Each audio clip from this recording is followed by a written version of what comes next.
eliminated because they failed to identify who among them is the traitor, who among them is sabotaging their attempts to win money. Last week, Mel fooled his teammates, and in the process, he lost them $5,000. Sorry, guys. Was it selfishness or sabotage? So, guys, terribly sorry, no $5,000. If you head straight down the gully from where you are, you can't miss them. And in the search and rescue, how could Brooke and Michael have come so close to finding Hal and Shane, yet missed them completely? $10,000 went begging. They have so far succeeded in less than half their assignments, giving them a total of just $50,000 out of a possible $105,000. Is it incompetence that's letting them down? Is it poor teamwork? Or is it someone among them who is successfully sabotaging all their efforts? Whoever it is yet to be uncovered. Whoever it is the mole.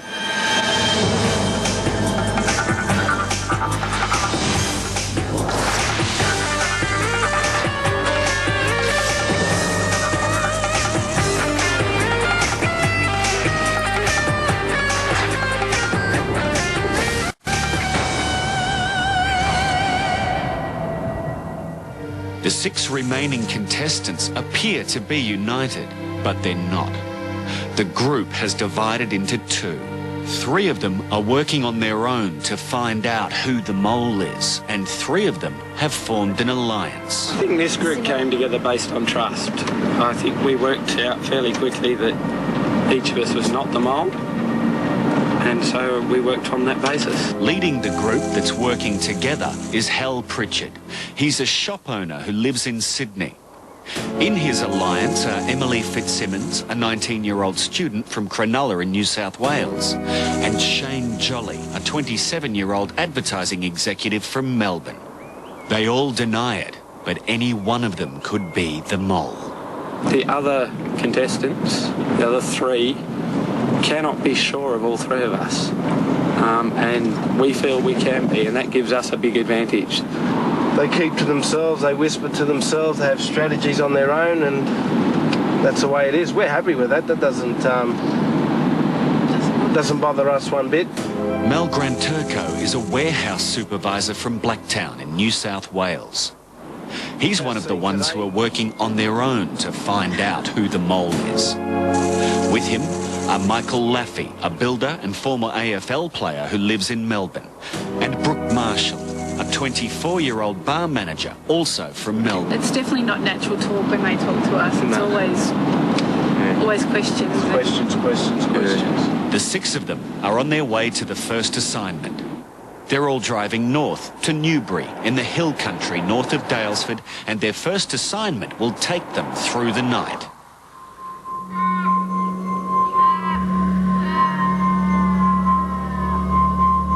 They'll be defending a homestead from a terrorist attack. It will be cold, dark, and for some of them, very, very frightening. It will test their courage, intelligence, and teamwork. It will also be a test for the traitor amongst them, the mole.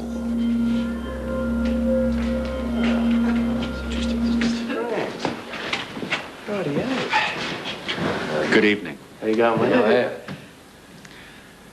This is a valuable object.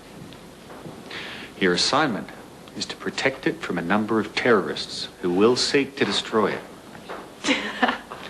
To aid you, Gun. paintball guns, Beautiful. night vision, and outside, a spotlight. In addition, you have the services of John Fox, your armourer and tactician. If the object remains unbroken at 2 a.m, you win $10,000. Good luck. Okay.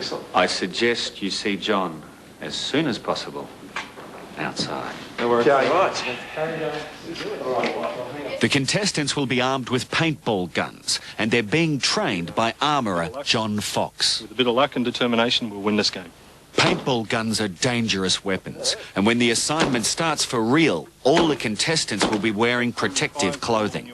They have no idea how many terrorists they'll be facing, but every terrorist they hit with a paintball will be taken out of action.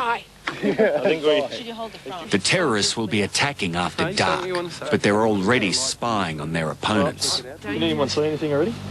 I can. Yep, I can too. Look down. Oh my God, behind the dam? That's right. See, this is way too scary. Yeah, I can see them. This is way too scary. All right, so they're already there. Yeah, so we don't know if they're in the chicken shed or what. So They're ready to rock and roll. You guys go in and get sorted. It will be a long night. As well as the guns and protective gear, the contestants have been provided with two-way radios, night vision equipment, and a searchlight. Yep, can you hear me? Is that pretty clear? Yep. Get it right. Let's go. Whatever else they use to defend the house is entirely up to them.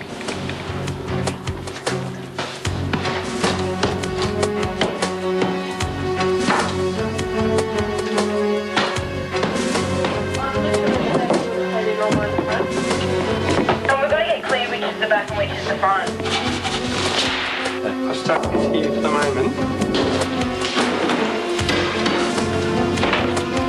How we going, guys?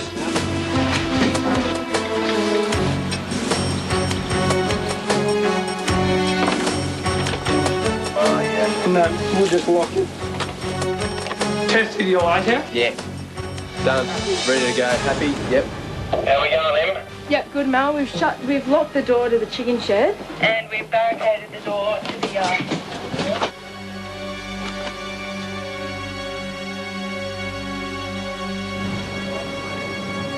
Two of the terrorists are still out there, watching and waiting. The contestants have no idea where the attack will come from, when it will be, or how many terrorists they'll be up against. The group has appointed Mel as the leader. He'll stay inside the room to protect the bowl. Emily, Shane and Hal will patrol the balcony. We've got a blind spot with the shed. Yeah, I know. They can go behind it, we can do nothing about it. I know. Who's actually manning that left-hand side? Me. Brooke will guard the front of the house, and Michael will patrol the back. Michael, is there an access point for them to come through that roof? Because it's not boarded up, that's why. Yeah, mate, you'll hear them coming if they do. Chill out a little bit, guys. Just keep our eyes open. There is definitely something behind that dam. I reckon there's going to be a lot of them. I reckon we're looking at probably a dozen, personally. Yeah. Oh my God. They must defend the house until 2 a.m. It's now 9. They have 5 hours. Well done, mate. Who are they? I have no idea what that is. Stay calm. Stay calm, over. Stay calm.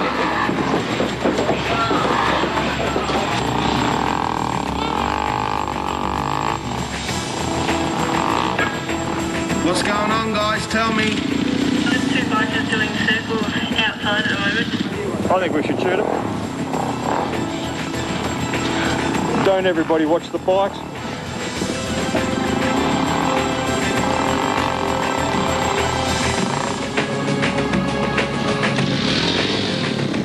It's psychological warfare on the contestants, and it's working. Night is closing in, and they have no idea what's going to happen next, or when.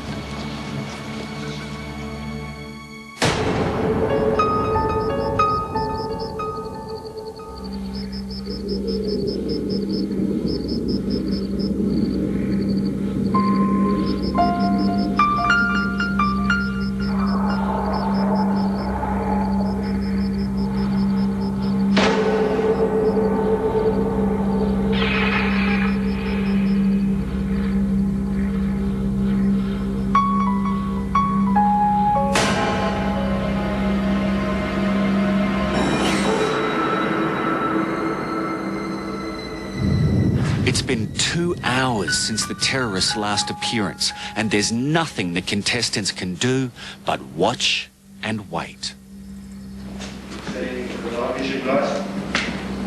Not at the moment. Michael's using night vision goggles. They light up the darkness like daylight.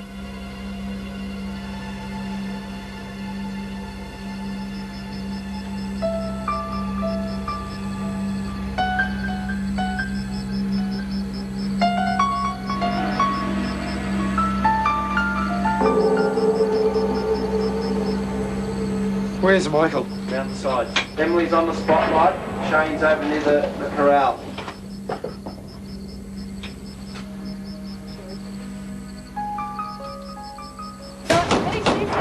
There's movement out the front, guys. They're getting grass right in there, yep. Keep your post right there. Was that you shooting, Brooke? That was me having a shot. I saw some movement, they're definitely there. There's 3 of them. They're in a row. Guys, I can get some motorbikes coming. Ready? Guys, do you copy that? Brooke, here's some motorbikes. They will take this one around the back. Couple of bikes turning up the front now. Oh, look, shoot them.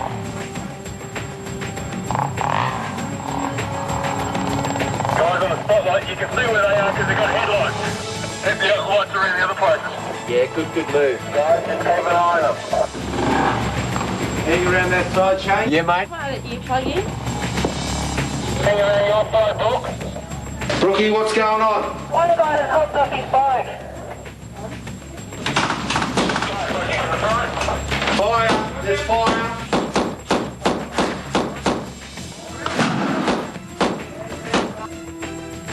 Guys, they're throwing gas bombs. Be careful.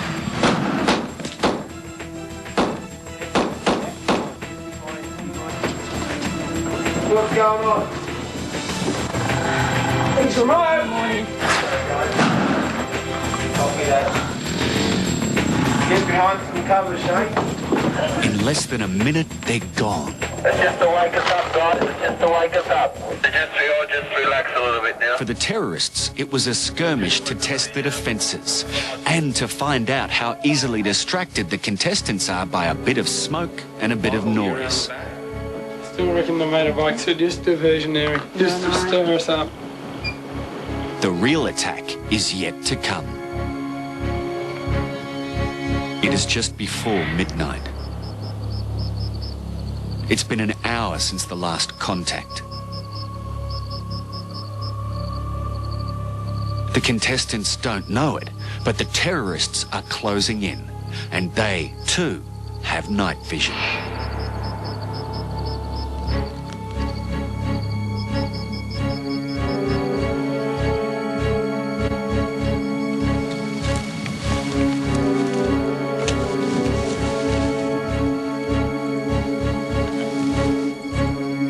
They are now just 30 metres from the house, and the contestants have no idea.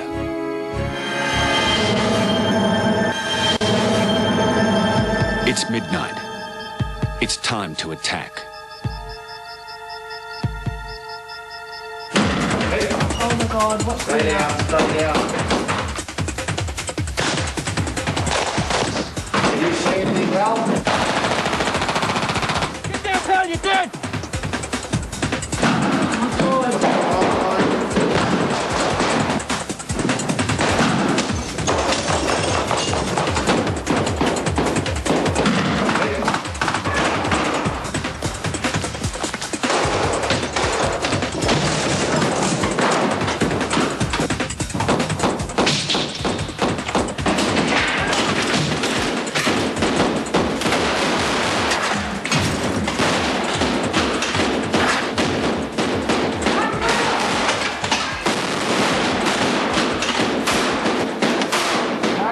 Gun down, gun down. Gun down. Game over. The bowl has been destroyed. They've lost $10,000. It was all over in less than a minute, and the contestants never knew what hit them. Game over. Look out.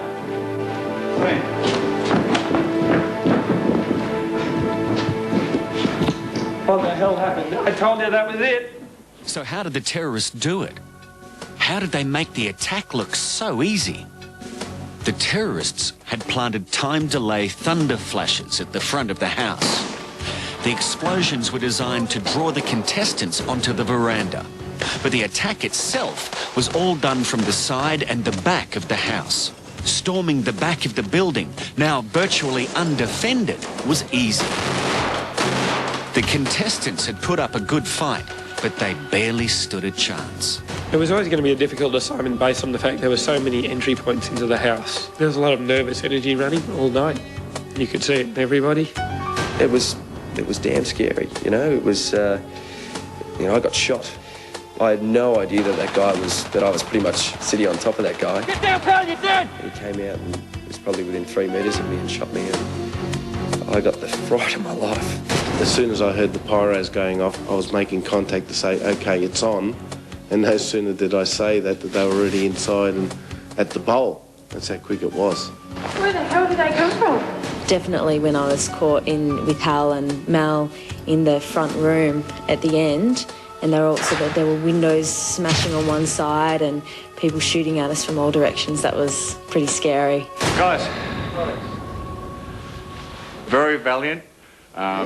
Your courage is to be commended, especially under fire.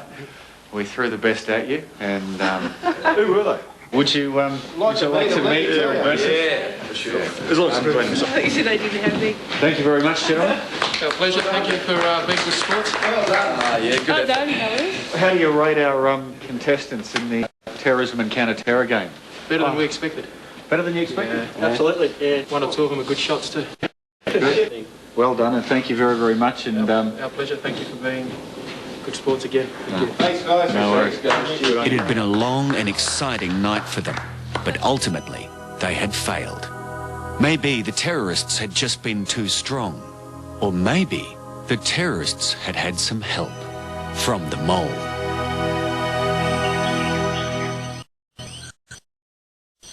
The following day. It's day 11 of their journey, and after the adrenaline of the previous night, it's time for an assignment of a very different nature. This is Tukey Retreat, a farm at Smeaton, north of Ballarat. In one of the paddocks, we're building a grid of 9 boxes. If it looks familiar, it should, because this will be a game that everyone has played before, although never quite like this.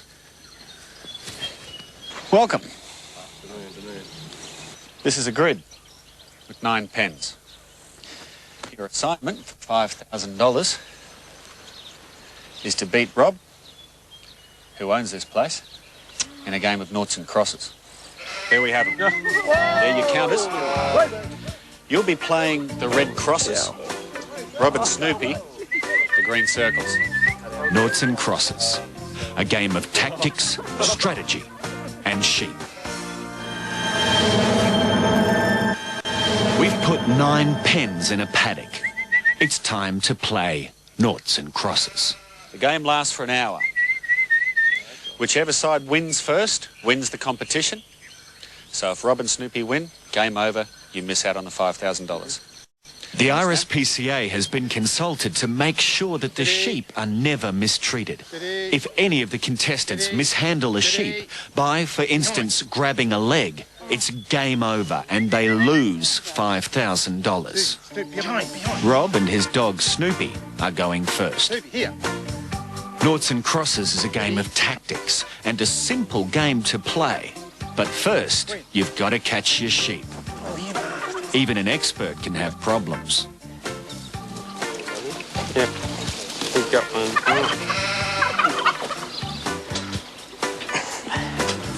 I'll put it in the middle pen. Oh. There's my options open. There we go. We're on, guys. All right. The game is on. Rob's made his first move and it'll be up to the others to beat him. That's if they can catch a sheep. There for a second. The test for the contestants is to take their time so they don't exhaust the sheep and put them under stress. But they mustn't take too long because they've only got 1 hour.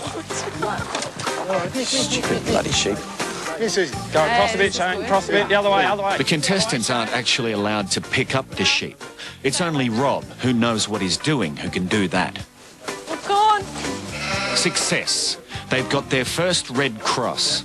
Now to decide where to put it. Want a corner? Corner. Hey, what's going on? No, it's all right. Relax. Doesn't matter. Make the game quicker. I'm thinking of the shape. He's got one. Okay, guys, we want this corner. Rob's quick counter-strike into the bottom left corner puts the team on the defensive. Keep this end very tight, guys. I'll have to go in that corner. Yep. I'll go in. Right. Perfect. Where do we want to go? Well, it's got to be, that Corner. That's great. From above, it's easy to see where Rob's next sheep needs to go. At ground level, it's a different matter. He's won. He's got to go in the middle. No, he hasn't. Yeah, if he puts one in that middle one, he's got this way and that way. If he doesn't put one in the middle there, then we've won. Look at that. To stop the team from winning, Rob has to put his sheep in the middle on the right.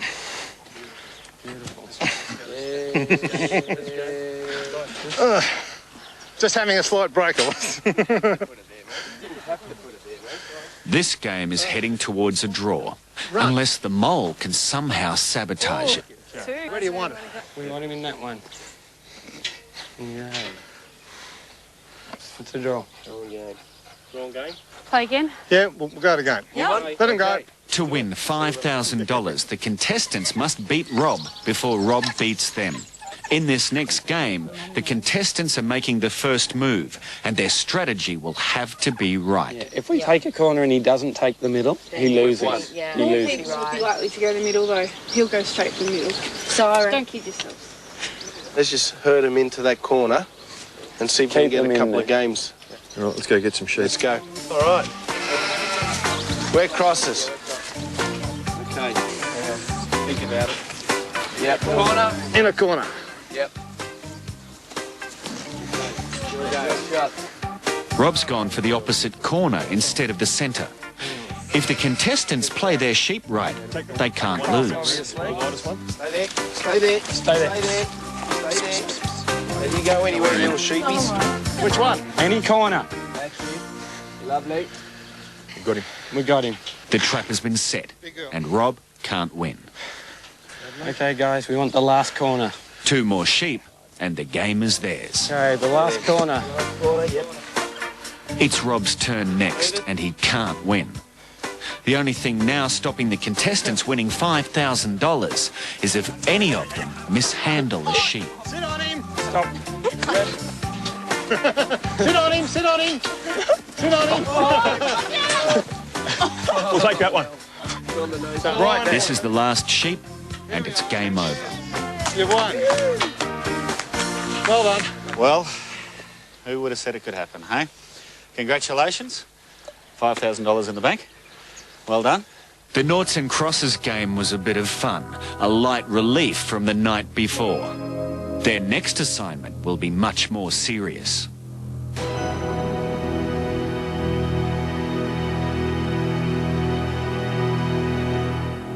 Two of the contestants will be extortionists, and the other 4 will be their victims.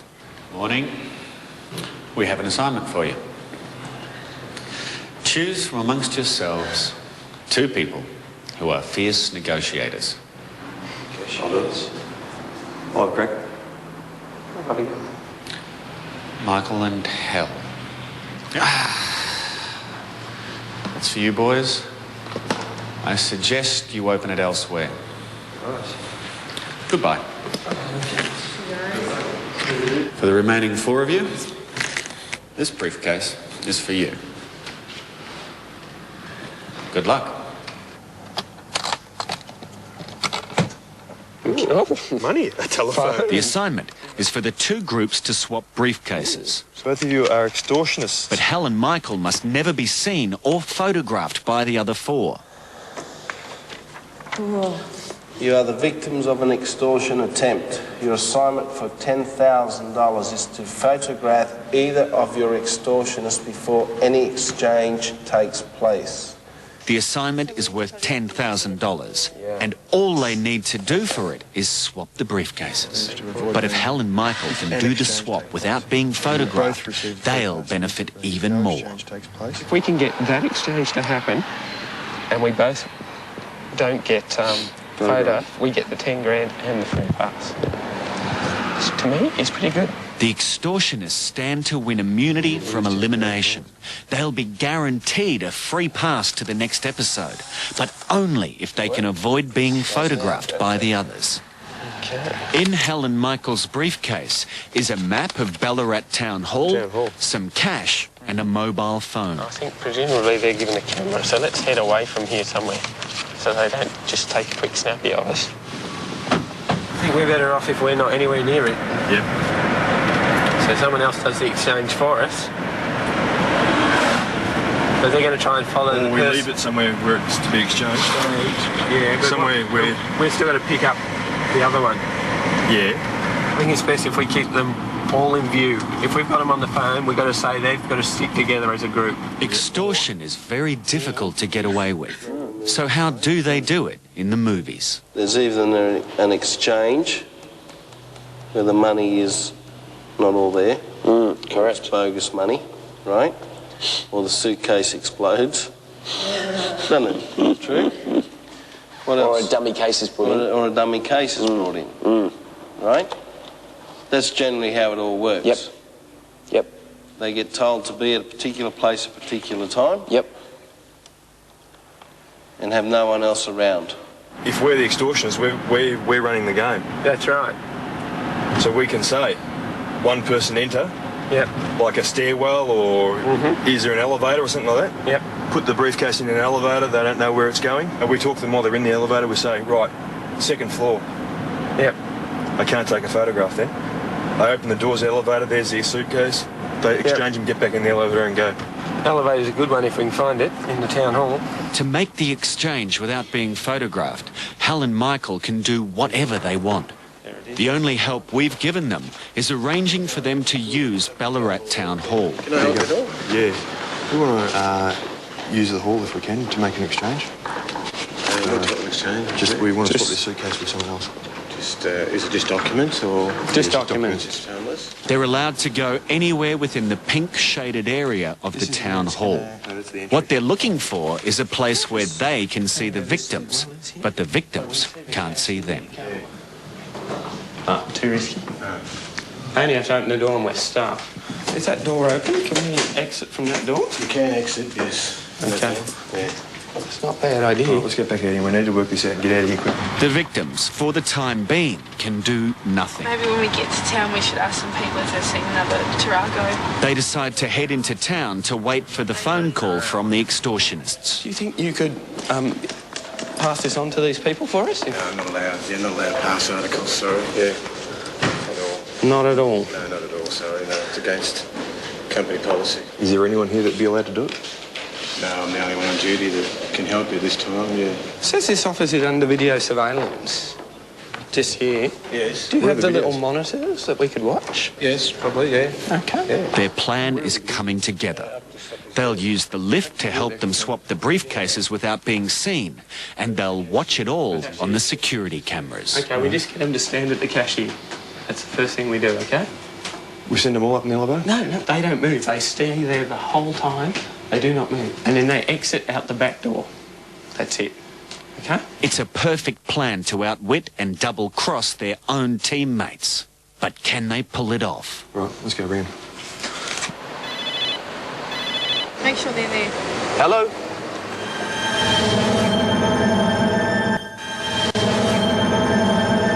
The extortionists are putting their plan into action. If they ring you and say we're making an exchange, Listen, they have what's to the be phone there. number? 0419 Yep. 460 958. 460? 958. Yep. Answer it. Okay. Make sure they're there. Hello? We need to swap briefcases. Need to swap briefcases. Mate, I'm going to say this once, so you better get onto it. Go to the Ballarat Town Hall and wait at the cashier's desk. And wait at the cashier's desk. Ground floor. And we'll ring you then. Okay, you're going to ring us from there. What time? When? Get there as soon as you can. Are you guys going to be there in person? Just get to the cashier's desk. Hang on. Righto. See ya. Is it worth us doing the dummy case, do you think? Because we don't even know that, you know. We're going to be... Do you reckon we're going to find a case that's like this straight away, as soon as we can? I honestly think it's worth a shot. You can be at the top of the stairs. I can watch the monitors. I can tell you what's going on. I can just yell out to you. Yeah. You know? It's a small one. That's all right. It's pretty similar, isn't it? I mean, It's close enough. We have to give it a go. I mean, I don't know much difference. I don't think between so. that. Really. For both the victims and the extortionists, this is becoming a cat and mouse game of tactics and bluffing. It's been 15 minutes since their phone call, and Michael and Hal are getting anxious. Otherwise, it's too hard for these guys to be ring running them around. and just find out where they are. Hello? Where are you? We're not far away. I just want you, as a group, to come in to the cashier's desk. You want us to come in as a group. Why as a group? Well, that's the rules, mate. Around the cashier's desk as a group. All right, we'll see you soon. Okay, bye. Now, why as a group? Is that So part we of can't the? photograph them. Maybe we can get someone No. else I reckon to or he's pulling a dodgy. We don't have to come in as a group. Oh, they didn't want to do that as a group. All the victims can do is follow Hal and Michael's orders and hope that by using the dummy briefcase, they'll find a way of catching out the extortionists and then photographing them. Have you got the phone as well? You don't want to Yes. carry the phone if you've got the camera. Instead of going in as a group, they disobey instructions and Shane goes into the town hall alone. The deal was you were all to enter as a group. Yes, we realise this. You'd better get Shane out of there. Yep, they're coming out now. Emily's just... That was the deal. So go in, get him out. We just got a phone call from them. All right. They said get Shane out of there quickly because the deal was for you to all come in. But I don't think we should all come in together. I don't either. New plan. You'd all just congregate in the tiled foyer, just at the front step. They want us to be in that tiled foyer there. Okay. All of Right? us. Now, from somewhere, They can see. they've been here. They know that's tiled. Yeah, so they're obviously watching from over that way somewhere. Outside on the tiles, outside the front door, not inside. Okay, we've got to have them all outside. You realise if there's no exchange taking place in the next 10 minutes, there's no $10,000. We realise this. There's two immunities on the line here, you know that, don't you? Well, I've got the phone. Mel's got the case. We're ready. None of them trust each other.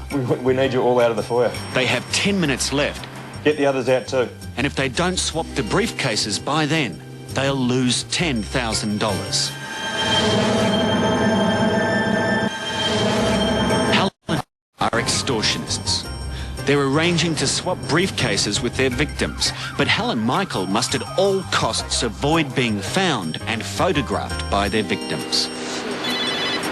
Hello. Okay, all four of you go inside to the cashier's desk. Go in now while I've got you on the phone. But the victims have a plan of their own. They've bought a dummy briefcase and left the real one in the car. Are you there? Yes. Put Mel on the phone for me. Speak. Listen, mate, see the glass doors over just in front of you there? The glass door's directly in front of me. I reckon maybe video cameras in here. Security cameras. Yep. They're looking at the monitors, mate. Hey? Yeah, I want you to just go over and just place the suitcase where you can see it on that tiled floor. Where the elevators are? The extortion victims have spotted the security cameras. All they need to do now is find out where the pictures are being watched. Sorry, put the case down. In here somewhere? Yep. Okay. How would we go about getting in there? Mel, hang on. We're finding out where that camera comes from. Hey guys, Mel. if they're looking through there, we can get up there to where they are. Yep. Now, all four of you go and stand in as a group and get Shane back. The extortionists should be in a position of power, but Michael's lost control. Why, where's Shane? Shane's with us. No, he's not. Get him back. Yes, he is. Shane's here with me. I want you all standing as a group. He wants us standing as a group. The hallkeepers. You're running out of time here, guys. But you're running out of time, Michael. No, we're not. While Mal keeps the extortionists occupied on the phone, Emily, Brooke and Shane set out to find them. To get the 10 grand, you need to make the exchange. If you don't make the exchange, you guys don't get the immunity. Get them all back in there, mate. Get them all back in there. Where are they gone? They've gone up the stairs. How do you know that? I know everything. Shane.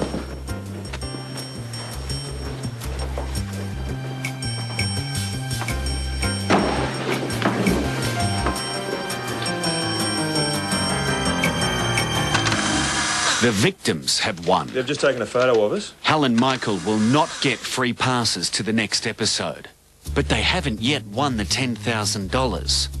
They still need to exchange the briefcases, and Hal's picked up the wrong one. He's leaving his black briefcase, but he's picked up the dummy silver briefcase, so the exchange hasn't taken place. That's the wrong case. Is it? Yeah. The real silver briefcase was in the car. They've only got a minute before time's up. Go and get the other one. Where is it? You're going to bring it up? Right. Elevator. What about I go up to him I go up in the case? No, just leave it. What about I go up? Just leave it. Yep, we're putting it to level 1. They've done it. They've exchanged briefcases with seconds to spare, and they've won $10,000. Where are Hello they? there. Hello. Howdy. Oh, Mr. Grant. What's that suitcase I see there, Mel? It's our exchange one. Can I have a look at that? Did you manage to find a couple of photographs anywhere around the place? We did. We did, actually. Oh. Well, that looks a little like Mike, and that looks a bit like Hal. Congratulations. Beautiful. Yeah. Well done, guys. Fantastic. Well Gentlemen. Welcome back. Hal, could you tell me who you think that is? And Michael? Yeah, looks like it. Yeah, well, the good news is $10,000 goes into the kitty. Congratulations. Yeah, well done, guys. The bad news, we've got an elimination for both of you to go to very soon. You'll be present and accounted for. Bad luck, fellas. It was a head-to-head game of strategy and bluff, and Michael and Hal blew it. We were always going to have difficulty in getting them to follow our instructions. You want us to come in as a group. Why as a group? There was, 4 of them, 2 of us, and they could cover more room than sort of we could manoeuvre. At the end of the day, they didn't follow our instructions and they found us. Not much we could do. It was a worry to miss out on the free pass. I mean, let's face it, I'm here to stay. And so I wanted the immunity. Missing out on the free pass was a bad blow for Hal and Michael, and a big relief for the others. Only one person will win all the money, now up to $65,000. So everyone is competing against each other. Everyone is a threat. There's some smart people here. Michael's up there. He's a pretty screwed on guy. He knows what's going on. I think Michael would definitely be my main competitor at the end of the day. Ultimately, I'd like to see everyone go except me. If it's either Mick or Mel that leaves, that leaves one main competitor. I really need to see one of those 2 eliminated. If I wanted someone to be eliminated, it would be Hal at the moment. That would be very handy if Hal got eliminated. It would certainly narrow things down for me. Of the 6 of them who are left, one of them will be eliminated. They must each answer 10 questions about the mole. In Fortress, what did the mole do? In Noughts and Crosses, what colour shorts did the mole wear? And in Ransom, when did the mole first enter the town hall? To get a high score, you must be right with who you think the mole is. Shane is still high on my list of suspects. I still just think he's a bit of a dodgy character. Yeah, Brooke, I'm still suspicious of. I have been for a while now. I think they're my 2 main suspects. No, I've said all along, Michael's always been up there for me, and I won't deviate from that. Shane's still there. Shane's still there. Hal, and he's been involved in several activities where we've missed out on some things. Hal always has been up there for me. He's always been a suspect and he's still very strong. Brooke, I've always kept an eye on the corner of my mind and she's becoming a stronger and stronger and stronger suspect for me. If I had to choose a suspect, it has to be Emily. Funnily enough, she's still the least obvious choice. And before I came on this show, I always thought the person who is the least obvious choice has to remain under suspicion. They have all now completed their questionnaires. The results are known, and one of them is about to be eliminated.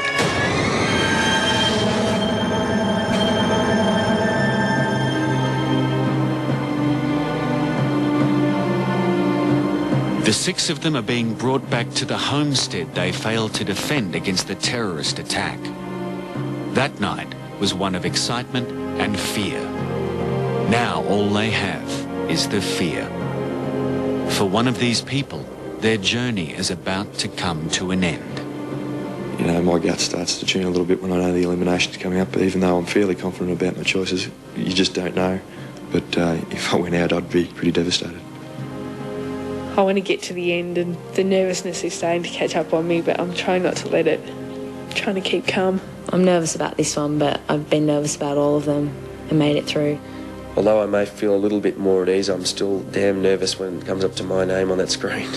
And I just pray to God that it's green. Scene of the night before.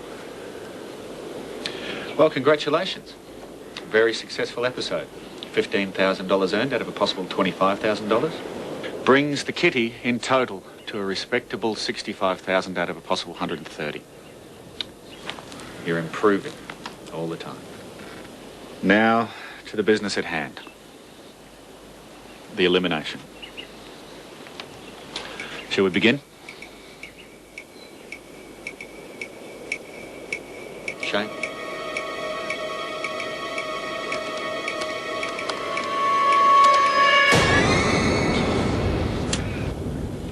Shane, we have to go. Sure. See you, buddy. Wait now. Which one's yours, mate? Just these two over here. Shane was great. I don't think I've ever laughed so much with someone in my life. Pretty sad to see him go.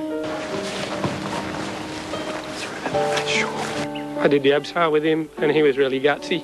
I spent a lot of time with him off camera, and he was a great bloke to hang around with. Kitten, eh? Done, mate. Yeah, certainly is.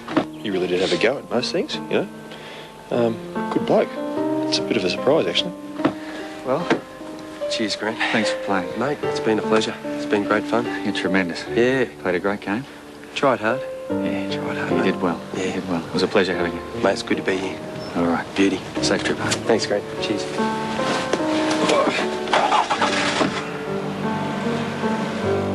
Shane was wrong about who the mole is, and he paid the price. Next week on The Mole, a ghost town crawling with snipers. He just spotted me. Brooke has been taken prisoner, and the others must rescue her. You're between 2 snipers. Who will shoot who to get to the money? Steve, it's not worth it risking it. It's better that you go out. And who's prepared to double-cross? A driving test on adrenaline. Strainer up, go to your right. Emily's in a blacked-out car. A little bit more to your right. I have no idea how fast I'm going or anything. She's driving blind, and every mistake will cost them cash. Yeah, straight up the road. And how honest are they? Spy cameras reveal who's prepared to cheat. Who looked? Wow, it's obvious, isn't it? And who's ruthless enough to win.